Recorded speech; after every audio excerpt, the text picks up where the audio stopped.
Hello and welcome to this new episode of the Hessian Scrum. Joining me today is a man who played not in one legendary band, but in two legendary bands, Seppo from Demigod and Adramelech. Thank you very much for joining us today, Seppo. Thank you. It's a pleasure. So let's get started into it. So could you tell us, from Finland in the 80s didn't really have a big scene, how did you guys get started? How did the Finnish bands come from? What happened? Where did it all come from? I think it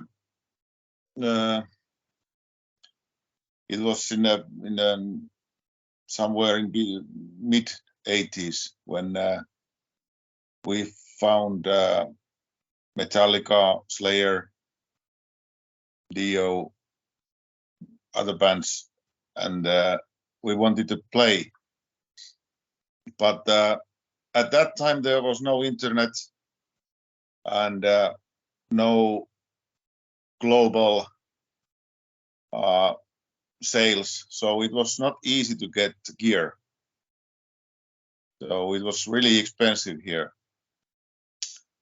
So it took some years to get drums and electric guitars and amplifiers and so on. And here in the north, there's not too much to do in the winter time, and we are used to live in a not that much light, like in a dark and cold and windy weather. So I think metal music was really suitable for guys here in Finland, but in Loimaa and my friends. And then we started to rehearse other band songs. And then I first started with Adramelech Jarkko, actually. But then the youth council gave us a training spot, and Esa and Tero and I think maybe Erik Parviainen, they were next to us, and they didn't have they had a drummer, but he was like rather glam rock drummer. So we rehearsed with Jarkko, and they heard me playing, and they asked me to join them. And first they were playing thrash metal, but then when we formed Demigod and started with death metal. And there was in Turku, there was this Comeback Records, a record store, where Teija Kaldén sold us Swedish death metal demos, cassettes. I think that was the beginning of it. And when we listened all LPs available and demos available, we knew we wanted to play death metal, and that's how it happened. And we got involved with other bands after releasing the first demo, Unholy Domain. We got good feedback, and then people asked us to play shows around Finland. Then we met up with Sentenced and Amorphis and Impale Nazarene, Convulsed, and the other bands. They were nice blokes, but there was a little competition in between those bands. But now it's, I look back as a fun time, and competition was good for all, because all the bands we had to push it in our limits to make a better music than the other bands. But I don't even remember the original question, but there was the roots of Loimaa death metal scene. and roots of Finnish death metal. Something like that. You know, in both your bands, you know, your main bands, you gravitated to a lot of weird alien melodies. Like, why did that style, you know, come? Actually, we played. Esa was keen on melodies, different melodies. He rehearsed a lot. Esa is a type of guy that dedicates his time, whatever he is keen on. So he wanted to play different kind of dark melodies, and he listened to certain kind of music, not only death metal, but something to get influenced from. So I liked his melodies, and Tero liked his melodies. So and later on the rest of guys, Jussi and Sami. So we knew that would be our style. How could I say it? And also Jarkko next to us in the other training spot, Jarkko got interested in I think ancient Egyptian mythic stuff, and Jarkko always said he wanted to do something different from Swedish death metal bands. He didn't like Swedish death metal style that much, so he created a style of his own. And also our Slumber of Sullen album got different. We created a new style because Esa, as a short-tempered guy, went really crazy when somebody said that our demo Unholy Domain sounds like Swedish death metal. So Esa, he's really short. He's a really nice guy, but he's short tempered, and he was so angry that one time he came to the training spot, really drunk, and told me, "You know, Seppo, you like Invocator and Immolation. Now you change your drumming style and you play like that." And we arrange all the songs, rearrange all the songs, and I think that's how Slumber of Sullen got the style.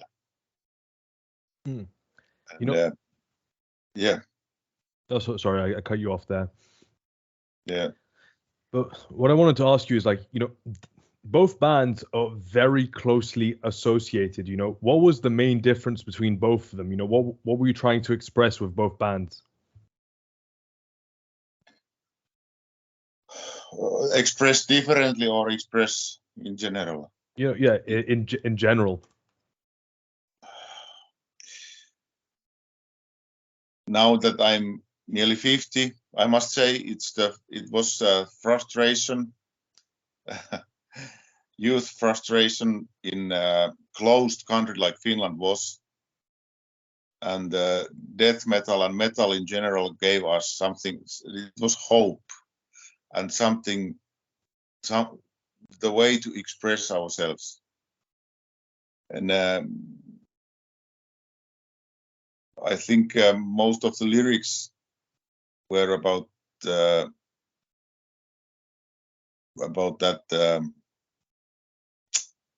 How could I say it?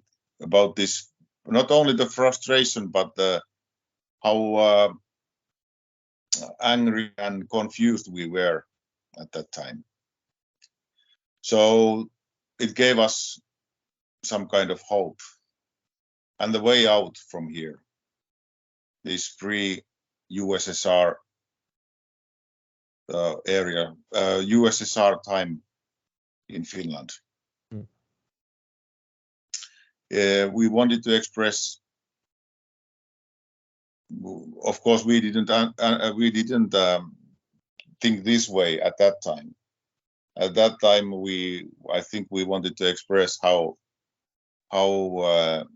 different we were from especially Swedish or American or other European death metal bands, or even Finnish death metal bands, because we didn't like the way it went with Amorphis and Sentenced.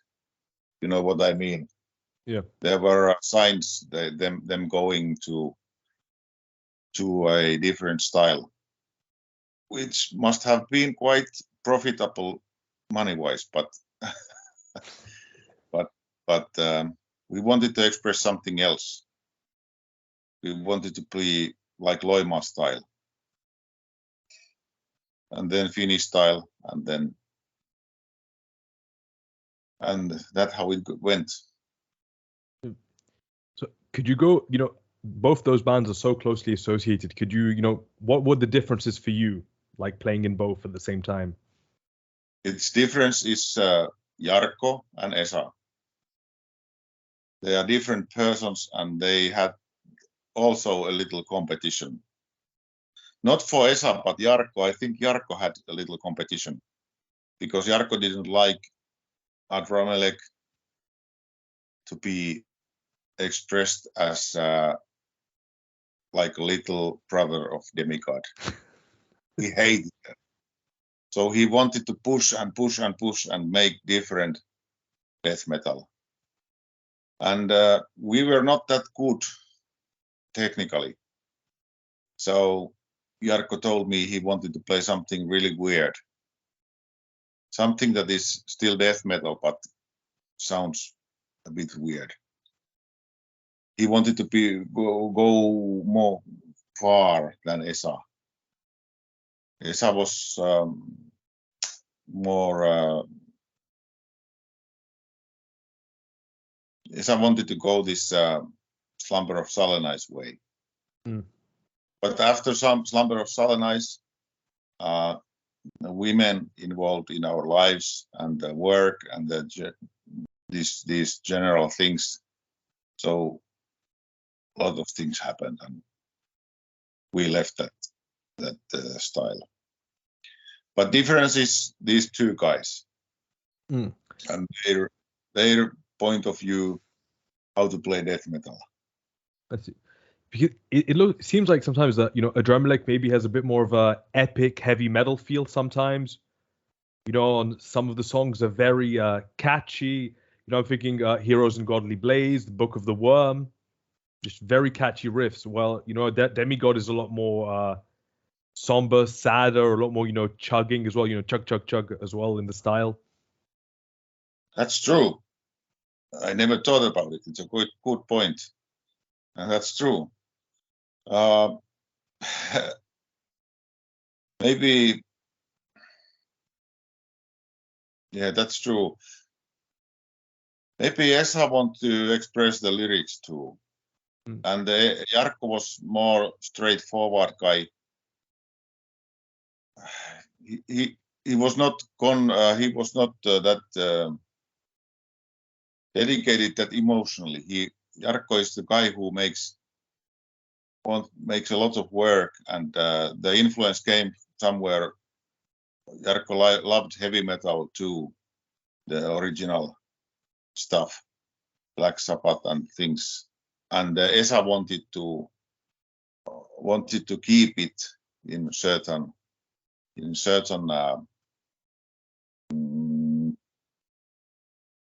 what is the word, frames. Esa wanted to keep it in these frames with me, and Jarkko was maybe more open to make these songs. Never thought about this. That's a good point. I must ask the guys. What do they think? Yeah. So did you guys write the songs together, in both bands? Because, you said, Jarkko and Esa were the main individuals in each of their bands, but did you help them? Or was it just them by themselves? I and Esa, we made songs together. Esa came up with some riffs at home maybe, and then we started to jam, and then we arranged it. Maybe we had to change the rhythm or change something. And he always asked if this riff is, can you arrange this riff with this riff? And we talked, and then we jammed, and then we maybe recorded with cassette. And then we listened to it, and then we keep it going and continued. While Jarkko was more introvert, he did things with himself. He came in the jams, but Jarkko was more with Jarkko came with the more ready ideas. He was more ready, and we did record rehearsal tapes with Jarkko too, but Jarkko wanted to keep it more with himself. There are riffs from me, but not that many. But Esa was always co-working with me and Tero. Tero was there, but he didn't say much. He just showed up and played bass guitar. Later, Jussi was really involved in songwriting, and also Sami, the bass player. But it was after Slumber of Sullen. I see. Some of the songs on Slumber of Sullen are very progressive, in nature, because there's a lot going on. There's very little repetition. For example, the first song, As I Behold, I Despise, it goes to those weird chords at the end. Slumber of Sullen Eyes has the kind of the weird lead that repeats. There's a lot of there's very little repetition. Yes, that's something we didn't like that much repetition. We wanted to make songs that are recognizable Demigod songs, but also not only recognizable, but sort of like built brick by brick, but really different in really different ways.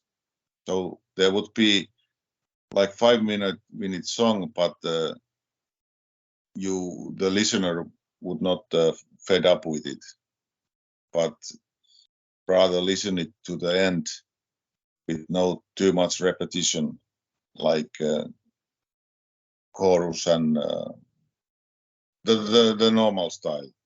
4 times this, and then 4 times this, and then a chorus, and then 4 times this, 4 times this, and then chorus, and so.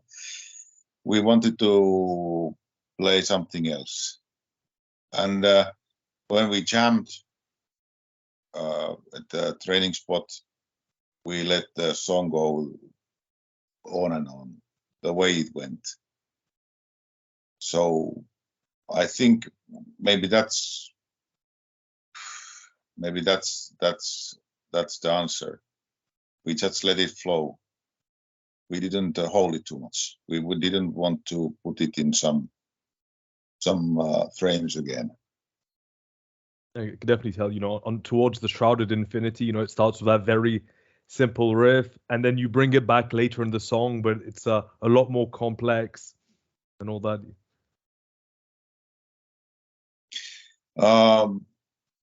I should remember all these songs, but I'm listening to it now. But you are right. I don't actually remember when we were writing this. There was Blood of the Perist first, maybe, and then Embrace the Darkness. And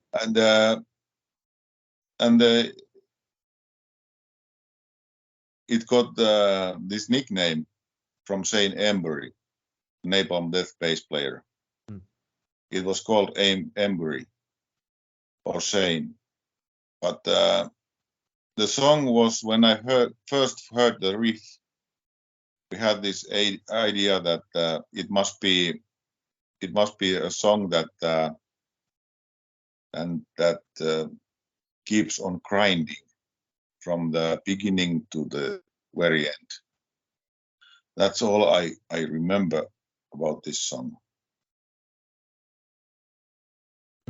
I haven't been listening to our music too much lately. That's very understandable. You wrote it. Whereas in Adramelech, I feel it's very different. Very different, because in Adramelech it's like on Psychostasia, you have the one big riff, and the songs are constructed again. Fantastic riffs, but it's always about that one big riff. Yeah, that's true. And I think that's Jarkko's style of making music. He has a leading riff, and then he took ideas. Jarkko is a guy that doesn't talk too much, express himself, or even ask help or anything. So we didn't talk much, but we played and played and played. And then he came just one day to the training spot, and he had this leading riff. And then he may have surprised us coming up. The next riff could have been like my riff. And then again, his riff. He didn't talk much, even now he don't talk much. But yeah, he wanted to be more. Maybe he didn't think about it, but that just was the way he made music. He didn't think about it a lot. That was his way to make it. Now, what I wanted to ask you is so how did you record both those albums? Because Psychostasia definitely has more of a professional sound. Both are very professional. But did you get a lot of time in the studio? Did you have a producer? We had Slumber of Sullen Ice. We went to Kemi. It's up north in Finland.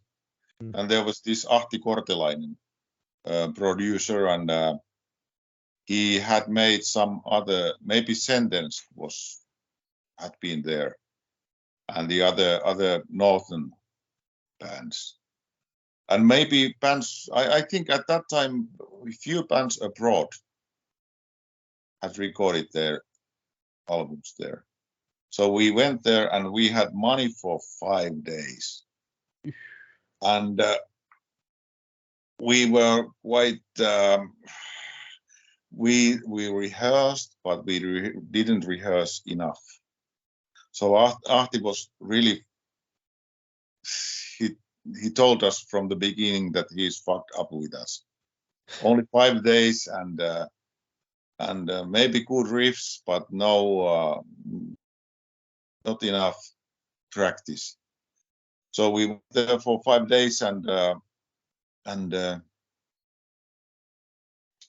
we played those songs. I think we spent few days for the sounds, and then we played all the songs. We didn't have too much time to rearrange or come up with ideas in studio. So everything was ready. And at that time, the gear was different at studio. We need, when we made the last version, we needed everybody's fingers to the board.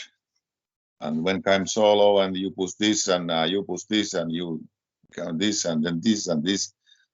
And it was really different. Now you can basically do everything easily at studio. but it was fun, and I think I went with Tero by train back to Loimaa from Kemi. It's like 650 kilometers or something. And Esa and Jussi came by car because they had to bring amplifiers and guitars. So they drove back, and they were exhausted, really tired. I listened to this album, and somewhere in midways, when they were driving back, they thought, this is disaster. This is a total disaster, this album. We have to go back and we have to mix it again, but do something. But as I told you, they were tired, and in this old Toyota Corolla, C cassette version of album, you know, it was not that bad, but we went back with Jussi to realize that it was fine. We went there for 2 days, and it was okay. We didn't do much. And we met Mika Luttinen from Impaled Nazarene. He came to see us and say hi, and he's a really nice bloke. I did like him and his brother. Good memories. But with Adramelech, we went also to Kemi, and as far as I remember, we went by car. We drove there, and we had quite the same 5 days. But I feel it was more easygoing. It was more easygoing with Adramelech. So there was not even Ahti Kortelainen was in a good mood. But he was quite how would I say? Just a moment. He asked us, "Do you want to play real heavy metal? Do you want to be the heaviest band on earth?" We said, "Of course, yeah. Make something. Make that. Do it with your gear. And we want to sound really heavy." And he said, "Okay. Here's a CD. Let's listen to this. This is the heaviest shit ever. And you want to compare with your recordings?" And we said, "Okay, let's compare, but this is nothing." It was Mötley Crüe. He put it on. It was cruel. He put it on. It sounded so heavy, and we sounded like, some boys comes under the 5 meters of clay or sand somewhere in the down there. So Mötley Crüe was heaviest band on earth. They sounded really good and really heavy. We sounded like bad, but that was cruel. He's a nice bloke, but that was cruel. We were young guys there back then. But with these guys, it was easier, and we had some experience. It was not that exhausting. It was not that scary anymore. So it was easier to go there, and we did practice quite well. We didn't play well, but we play in the best. We gave the best of us. But Jarkko was quiet. He didn't talk much. We had to, shake him a little bit to get the answers what he wanted. But we know him. He's a nice guy, and he's a really Finnish guy. He didn't want to talk much. But we gave him some booze, and then he started to talk what he wants, and it was quite fine. Can you tell us a bit more about your experiences? Because you played guitars in one band and drums in the other. Yeah. Like, how did you manage, to play both instruments at a pretty decent level as well? Thank you. I don't know much about decent level, but there was no YouTube. There was no drum or guitar lessons available. So we had to practice by ourselves and listen to other bands and learn playing by listening to other bands, cassettes and LPs and later on CDs, and repeat and repeat. I'm not that convinced about this good level, but thank you. Trust me. It just happened. We just wanted to play, and when you want something, and especially when you are young and you want something, you are ready to do lots of work.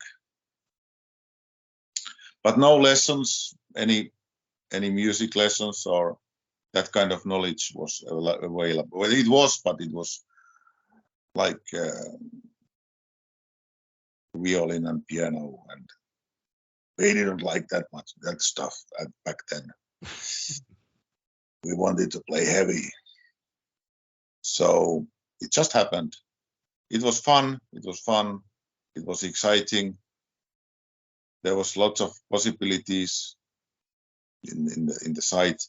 So we just wanted to push on, and we just played and enjoyed ourselves, and the friends and the whole scene. It just happened. All right, some time ago I interviewed Turka, who was shocked at the time that you didn't use his services for the Slumber of Sullen Eyes art. Is there anything you can tell us about that? Yeah, Turka, he's really nice guy and good memories, really good memories, and they had some misunderstanding with Esa, and they also have some little fights. Turka, when they were drunk, they had these fights, and once Esa burned his the first Venom album. Was it black metal? I don't remember, but he had this first Venom album, and he burned it down. It was winter time, and he had some matches, and he burned it when Turka was there, and Turka is the biggest fan of Venom. So they had this little competition and bullying and stuff. So Esa, as he was quite short-tempered and quite straightforward type of guy, he just told us that Turka is not going to do that. He's not good enough or something. Of course he was. But Esa just, we had to give up sometimes with Esa's short temper.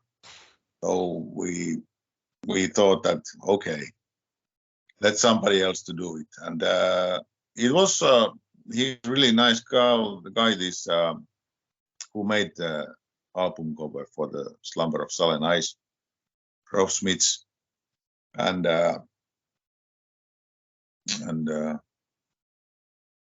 it was the album cover that meant to be in that album. Very true. It is perfect, Yeah. There's no other. Even though if you have this Swart Records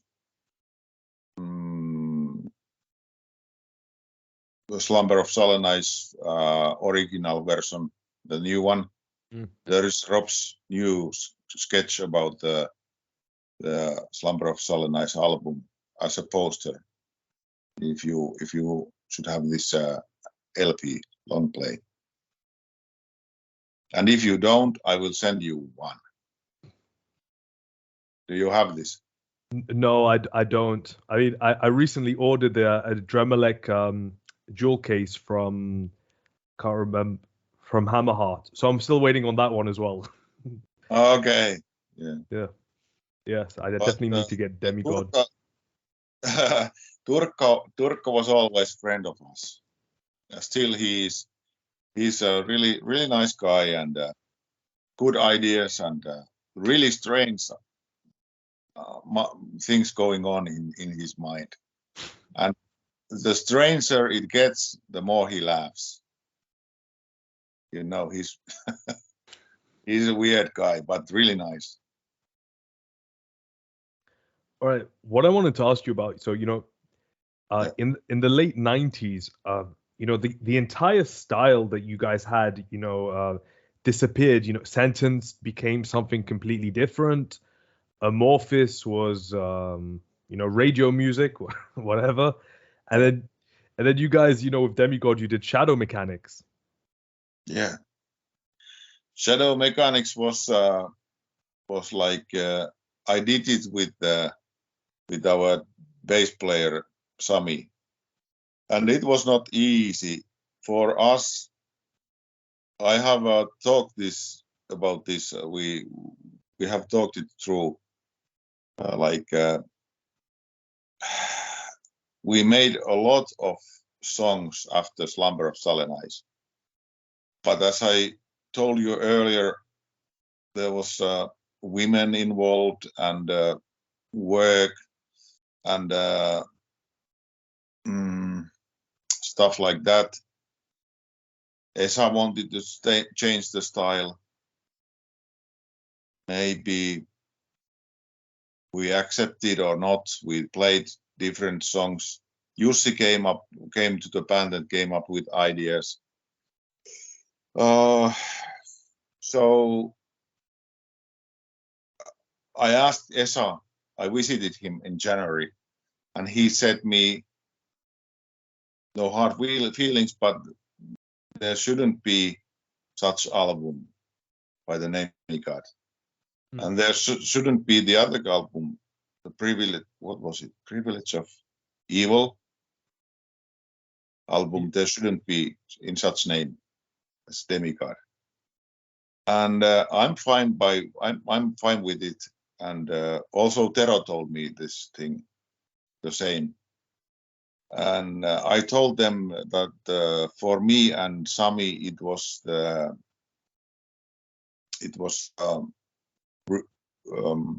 not easy. It was a real struggle to get players for the album, but we wanted to make it. It shouldn't be Slumber of Sullen 2.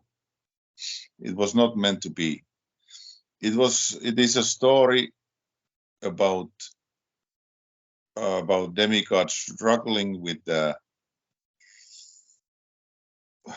through the changes and changes of membership, changes of conditions of living, bunch of songs put together tell you that it was not that easy after Slumber. It's a bunch of songs. It's not an album. It's a bunch of songs telling the story after Slumber of Sullen. And it was not easy. We didn't get. Esa was coming to sing the songs, but then he didn't come. And then Tuomas was coming to sing the song, but he didn't show up. And then he showed up, and then Jussi was coming to play guitar, and then he didn't show up, and then he did show up, and we went to studio quite a few times. It was like a puzzle with missing puzzles, these little bites. it was never ready. That album was never ready. And then they put quite a lot of money on it from the Spine Farm. But for them, it was not a disaster, but disappointment. And for us, it was like the loneliness of long distance runner, like Iron Maiden said. Yeah. We were just me and Sami trying to get the album put together and put out it. It was bad time. But now, again, I'm coming soon 50 years old. I know life is a struggle. So it was a good struggle, though. But it's songs were not ready. There was no lyrics. There was no players. There was no studio. There was blah, blah, blah, blah, blah, blah. It's a story. For me, it's for me and for Sami, it's an important album. You know, it was weird because at that time, you know, you had left Adramelech, but it was the same singer on Pure Blood Doom and on Shadow Mechanics, if I remember correctly. Yeah. Was it Ali? Yes, Ali. That's it. Yeah, that's it. Yeah. Ali. Yeah. Yeah. He had a good voice and he was available. So when Tuomas refused, we had to ask him. So he had to go to the studio and practice those songs. But he did well in some songs. I think Tuomas is in some songs. Yeah, he is. I just checked. Yeah. And by the way, Ali is a really popular YouTuber going on hiking nowadays. Yeah. He's in the woods and making films how to survive. But maybe he uses his voice against the beer. I don't know. But yeah, he did show up and he wanted to do it. So we were desperate, and then we found him and he made it. We were satisfied. And why did you leave Adramelech? I don't remember. Maybe it's my temper. Maybe I'm a bit short-tempered too. If I remember right, Jarkko moved to Helsinki at that time. And I moved from Helsinki back to Loimaa at that time. If I remember right, that's the answer. Yeah. So, and I had which year was it? Mechanics. Shadow Mechanics 2002, I think 2001. Yes, 2002. Yeah. So I had we moved with my now ex-wife back to Loimaa, and I had a kid, my daughter. She's now 23. It was not easy to split in different bands and different places. Had to work and study and be with the family.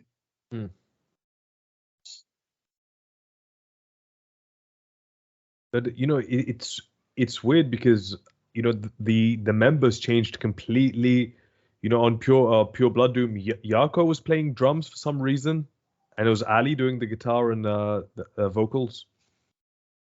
Yeah, Jarkko wanted to play drums. He rehearsed drums. We all played all instruments, especially me and Jarkko. So for him, it was quite easy. Jarkko is that type of guy, when he wants to learn something, he puts all effort on it. So he learned to play drums quite well. And it was not easy to find members. We were not too many guys here in Loimaa. This is a small town. And we were like not more than like 10 or 20 guys into metal. So especially death metal guys, they thought us to be really weird guys. So there was not too many players available, so you had to once again survive somehow, play multiple instruments and learn by yourself. I think that's what happened with Jarkko and Adramelech too. But Jarkko put a lot of effort on it and practiced a lot. You know, in the last 10 years or so, you know, there's been a huge revival of Finnish death metal. You know, with bands like, you know, Adramelech doing big tours, despite, you know, I remember 8 years ago, you could download their music for free on their website. And now they're selling out, you know, shows with big bands like Blood Incantation in America. Yeah, I've heard. Yeah. Have you listened to the style? Because, you know, there are a lot of bands, you know, who have taken riffs, and I'm not even joking, note for note from your works. You know, there's stuff that's literally sounds like, you know, ripped off from Slumber, some other stuff from Psychostasia. Like, what do you think of that stuff that's been back in the last few years? You know, I'm not much of commercial style of guy. For me, I haven't heard a lot of new death metal. But for me, if they want to play it, so let them play it. If they want to use the same riff, maybe it was hell of a riff. So why don't reuse it? Like maybe making music is like that. I think there's not too much of new ideas. So I'm really happy for old death metal, especially Finnish old death metal, to come up with the new era. And I'm really happy to see Antti Puuman to go on shows around the world and be happy. That's really nice. And then it's really nice. I saw Amorphis Esa Holopainen once in this one festival, and he still recognized me. He was giving autograph signs. What is it? Autograph. Yep. So he just said hi, Seppo, and that was nice. These things are nice.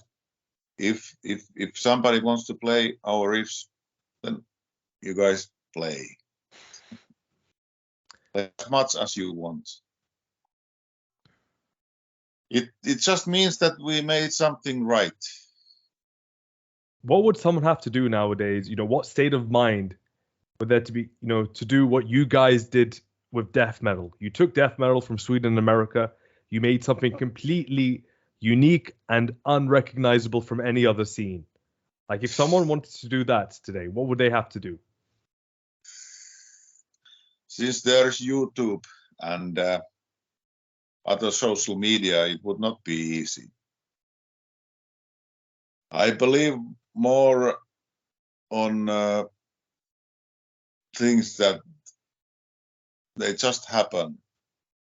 There happens to be right time and right people and bunch of coincidence, and then it just happens. So I think everybody should play the way they want to, the way that feels right, the way that make them enjoy themselves and enjoy with their band members. If you push and try too much, like succeed, I'm not sure, but I think you won't succeed. But if you make things the way feels right and good and makes you happy, then you may succeed. You may compose good songs and may get more shows, may get record label to sign you. To do things that you enjoy. I think that's old guy like me I have to say about this issue. All right. Any closing statements? This is the first and the last interview, and I'm really happy to give it, and I'm really happy to talk with you. And still, I'm sorry that this interview got delayed. Don't worry, it happens. Yeah, I don't follow that much scene anymore, but I'm really happy to hear that there are lots of bands like Galvanizer from Finland. You should listen to Galvanizer. Nice blokes. Keep on doing what you enjoy. Do the things that you enjoy. That's all. I don't have too much to say. But I'm really thankful for the interview, and I'm really thankful I'm really sorry for those who didn't get the interview. But maybe everybody who is interested in seeing live interview or video interview would see this or could see this interview. This interview was all that I have to say about this issue anymore. Yep. And I asked you in 2021, I remember. Was it? Yeah, the end of 2021 when I first asked you. Okay. But I appreciate your time immensely. Thank you very much. Thank you for all the music, and I wish you a pleasant evening. Thank you very much, and all the best to you too. Thank you, Seppo. Bye. Bye. Yeah, bye.